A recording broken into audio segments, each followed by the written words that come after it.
स्वागत है दोस्तों। आज की इस वीडियो में हम बात करेंगे क्लास 11th की जो ज्योग्राफी की बुक है भौतिक भूगोल के मूल सिद्धांत, उसका चैप्टर 4। चैप्टर 3 तक मैंने ऑलरेडी कंप्लीट करवा दिए। ये है चैप्टर 4 जिसका नाम है महासागरों और महाद्वीपों का वितरण। तो इस चैप्टर के मोस्ट इम्पॉर्टेंट प्रश्न करने वाले हैं सभी मार्क्स के, 1, 3 और 5 मार्क्स के। ठीक है, तो चलिए वीडियो को स्टार्ट करते हैं। तो देखिए, सबसे पहले तो हम बात करते हैं हमारे 1 मार्क्स के जो इम्पोर्टेंट प्रश्न हैं उनकी। तो 1 मार्क्स के इम्पोर्टेंट प्रश्न में सबसे पहला प्रश्न ये है कि महाद्वीपीय विस्थापन सिद्धांत का प्रतिपादन किसने और कब किया। यानी कि महाद्वीपीय विस्थापन का जो सिद्धांत है वो किसने दिया था और कब दिया था। ठीक है, तो ये महाद्वीपीय विस्थापन का सिद्धांत मौसमविद जो कि थे अल्फ्रेड वैगनर के द्वारा किया गया था 1912 ईस्वी में। ठीक है, किसके द्वारा किया गया? मौसमविद अल्फ्रेड वैगनर के द्वारा 1912 में। फिर अगला क्वेश्चन आता है कि पैंजिया और पैंथालसा क्या है। पैंजिया और पैंथालसा क्या है? तो देखिए, पैंजिया क्या है? आज के सभी महाद्वीप एक ही भूखंड के भाग थे जिसे पैंजिया कहा जाता था। और पैंथालसा, पैंजिया के चारों ओर विस्तृत विशाल सागर को पैंथालसा कहा जाता था। देखिए, पैंजिया क्या था? आज के सभी महाद्वीप एक ही भूखंड के भाग थे, यानी कि जितने भी महाद्वीप हैं वो सभी एक ही भाग से ये जुड़े हुए थे। ठीक है, लेकिन वही ये जो पैंथालसा है वो क्या है? इस भाग के चारों ओर विस्तृत ये समुद्र, ये जो भाग है ये पैंथालसा है। तो पैंजिया क्या है? पैंजिया हमारा ये वाला भाग है और पैंथालसा हमारा ये वाला भाग है। आई होप आप समझ गए होंगे। तीसरा प्रश्न आता है लेमुरिया से आप क्या समझते हैं। तो देखिए, लेमुर प्रजाति के जीवाश्म भारत, मेडागास्कर, अफ्रीका में मिलते हैं। कुछ वैज्ञानिकों ने इन तीनों खंडों को जोड़कर एक सतत स्थल खंड की उपस्थिति को स्वीकार किया जिसे वे लेमुरिया कहते हैं।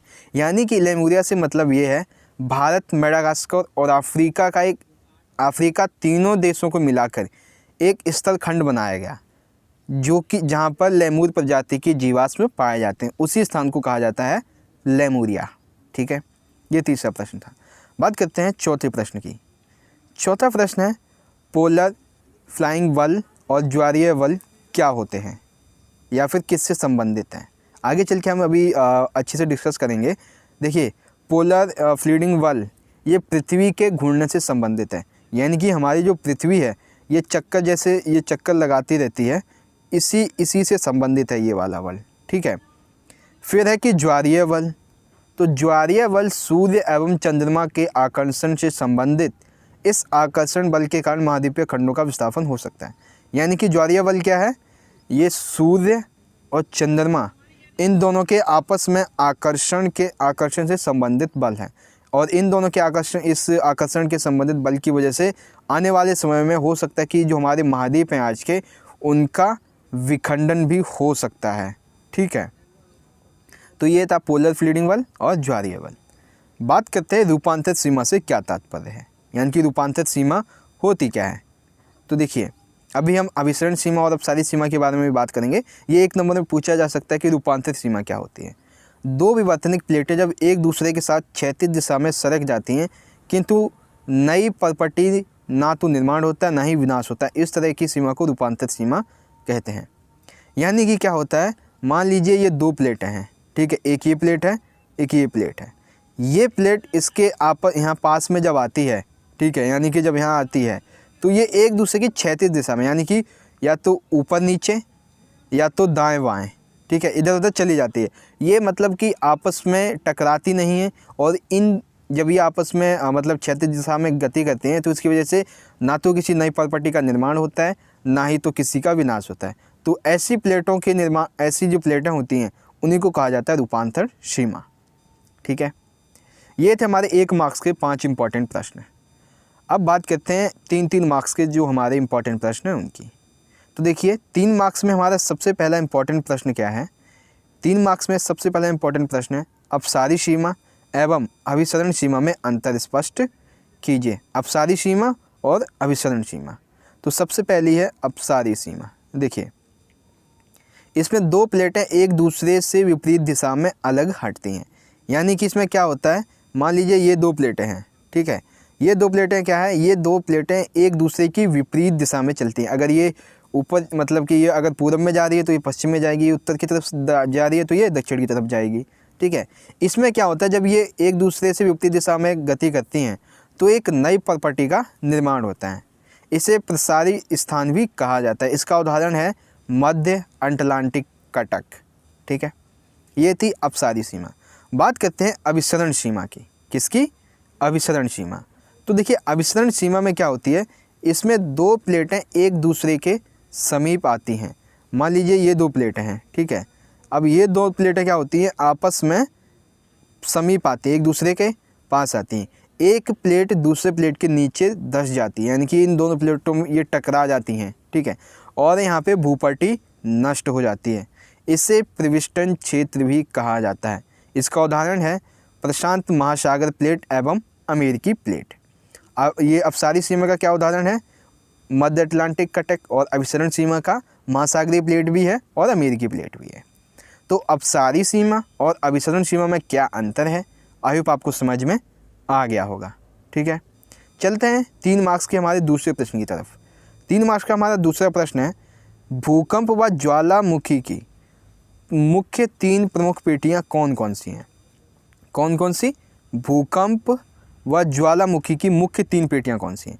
तो देखिए पहली पेटी है अटलांटिक महासागर के मध्यवर्ती भाग में तटरेखा के समानांतर भूकंप एवं ज्वालामुखी की एक श्रृंखला है जो आगे हिंद महासागर तक जाती है।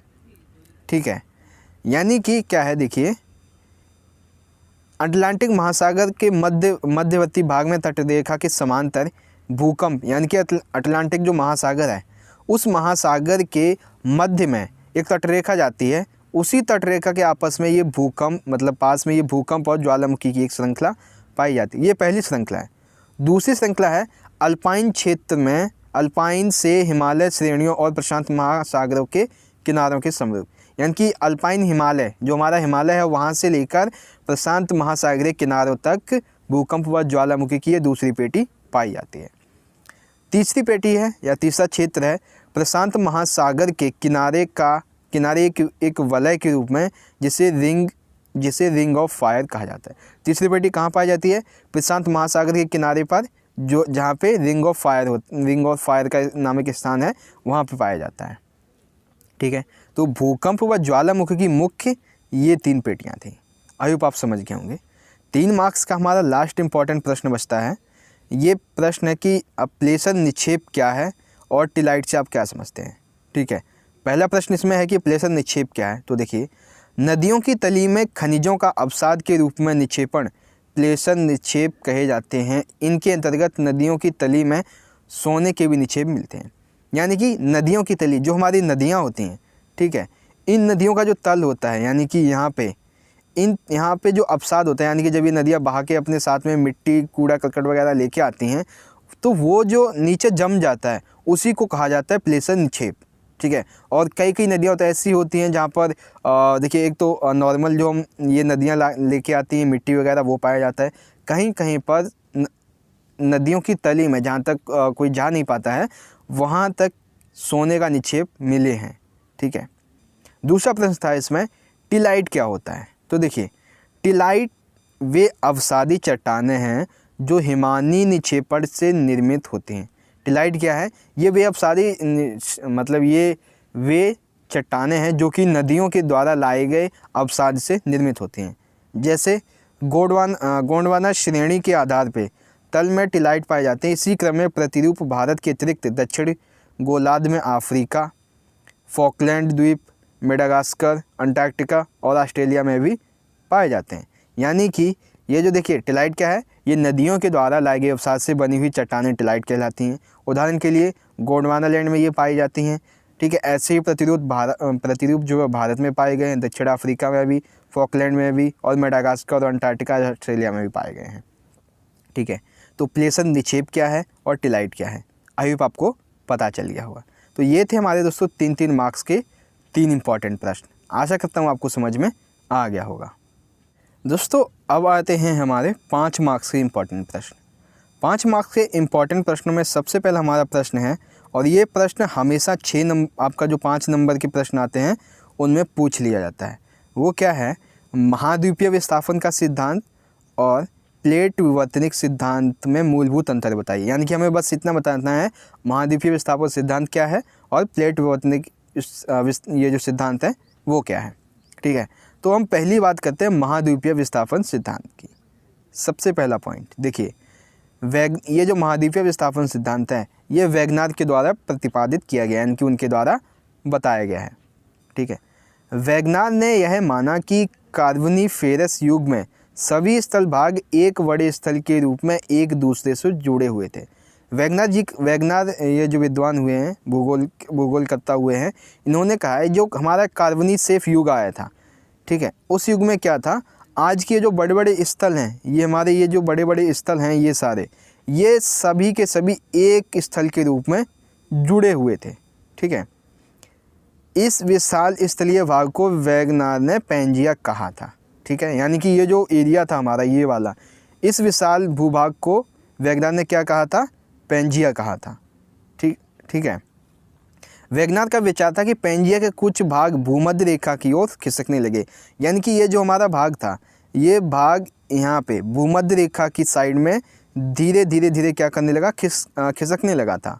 ठीक है, यह प्रक्रिया आज से लगभग 30 करोड़ वर्ष पूर्व अंतिम कार्बोनिफेरस युग में आरंभ हुई थी।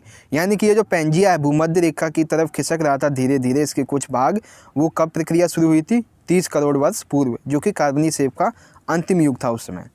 लगभग 5 से 6 करोड़ वर्ष पूर्व प्लीस्टोसीन युग में महाद्वीपों ने वर्तमान स्थिति के अनुरूप लगभग मिलता जुलता आकार धारण कर लिया था।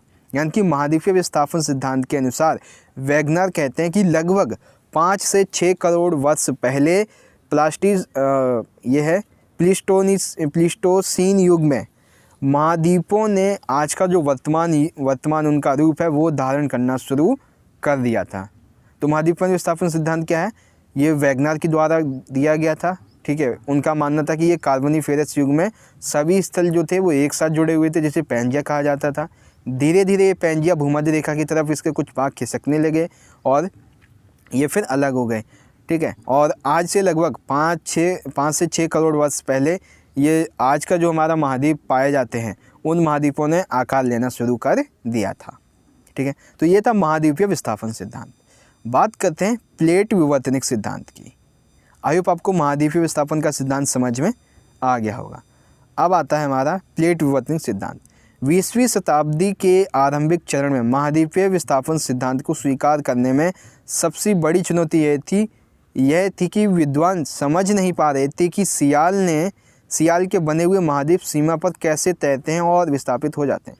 यानी कि देखिए, प्लेट विवर्तनिक सिद्धांत जो है इसके अंतर्गत क्या था कि जो विद्वान थे वो ये जो हमारा महाद्वीपीय विस्थापन सिद्धांत है इसको स्वीकार करने में असमर्थ थे। उनका कहना था कि ये जो पैंजिया था, पैंजिया से जितने भी छोटे छोटे भाग अलग हो रहे थे वो अलग कैसे हो रहे थे और वे बाद में जाके उन्होंने आज का जो रूप है वो कैसे ले लिया था।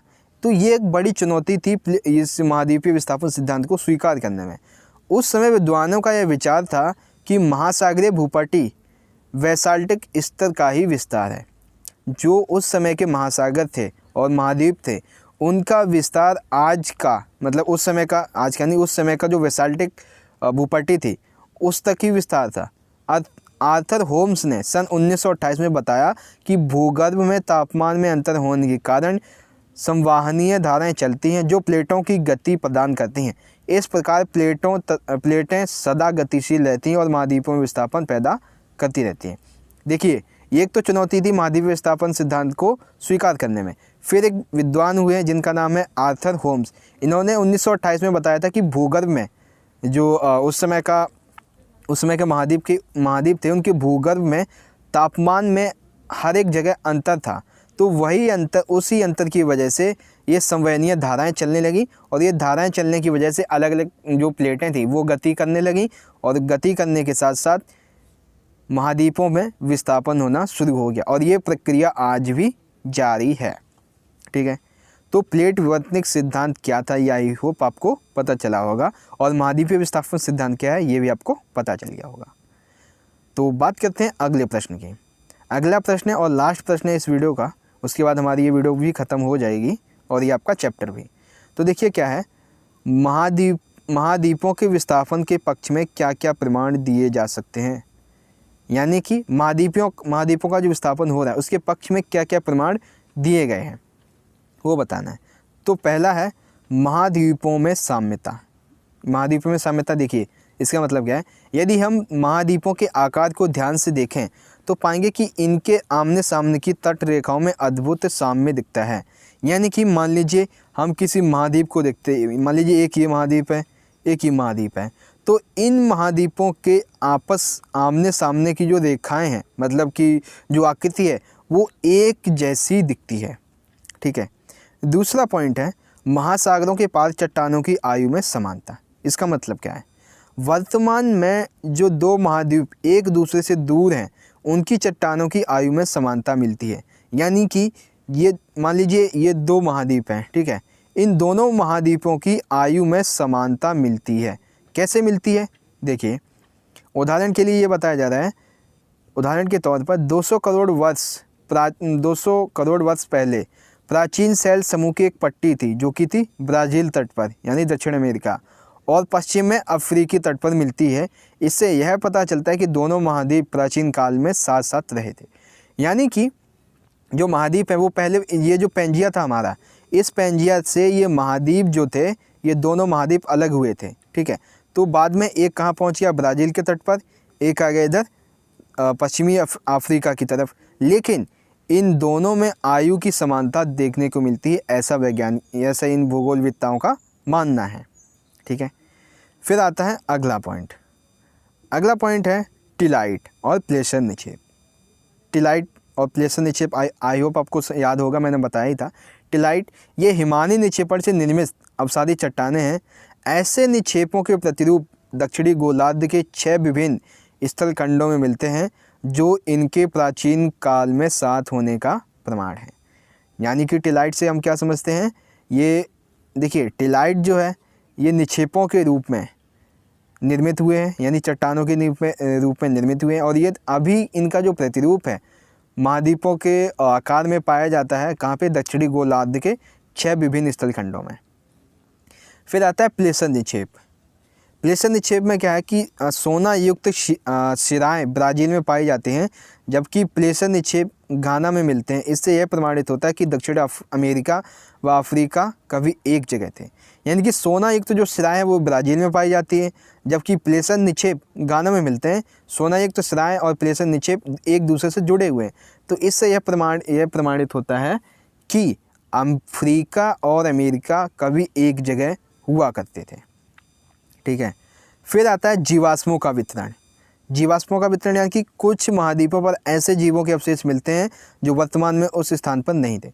देखिए जीवाश्मों का वितरण से संबंधित ये है कि कुछ जीवाश्मों के मतलब कुछ जीवाश्म दो महाद्वीपों पर एक ही जैसे पाए गए। इससे ये पता चलता है कि दोनों महाद्वीप मतलब कभी एक ही जगह जुड़े हुए थे जिनका बाद में विस्थापन हो गया। ठीक है। तो ये था आपका क्वेश्चन नंबर 2, महाद्वीपों के विस्थापन के पक्ष में दिए गए प्रमाण। आई होप आपको पता भी चल गया होगा। तो यही था दोस्तों आज की ये वीडियो। आशा करता हूँ दोस्तों आज की ये वीडियो आपको पसंद आई होगी। वीडियो अच्छी लगी है तो लाइक करना, इस वीडियो को अपने दोस्तों के साथ अधिक से अधिक जरूर शेयर कर देना। चलिए दोस्तों हम मिलेंगे अगली वीडियो में आपके चैप्टर 5 के साथ और मोस्ट इम्पॉर्टेंट प्रश्न उत्तर के साथ। तब तक के लिए आप पढ़ते रहिए, अपना ख्याल रखिए। जय हिंद, वंदे मातरम।